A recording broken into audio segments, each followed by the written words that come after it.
पवन सिंह की तरफ से सभी को स्ट्राइक दिया जाएगा। दरअसल बात यह है कि अभी कुछ दिन पहले पवन सिंह स्टेज पर एक गाना गाए थे।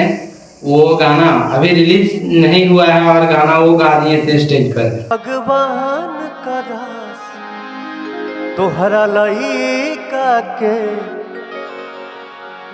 एगो लइकी मिले तहरे जैसा। और अभी जितने छोटे कलाकार हैं सब अपने चैनल पर उठा के गाना गा दे रहे हैं, मतलब कॉपी कर लिए हैं रिलीज से पहले।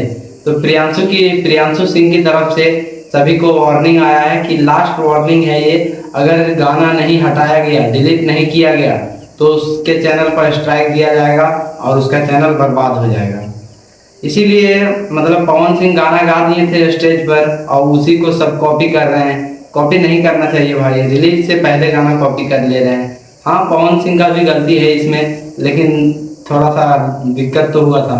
पवन सिंह का बहुत ज़्यादा गलती है, ऐसे रिलीज से पहले गाना नहीं गाना चाहिए। प्रियांशु सिंह बोल रहे थे कि गाना मत गाओ, कॉपी हो जाएगा, चोरी हो जाएगा, लेकिन फिर भी पवन सिंह गा दिए और अभी छोटे कलाकार गा रहे हैं। फिर भी लास्ट वार्निंग दिए हैं प्रियांशु सिंह ने, अभी अगर गाना नहीं हटाया चैनल से तो स्ट्राइक दिया जाएगा।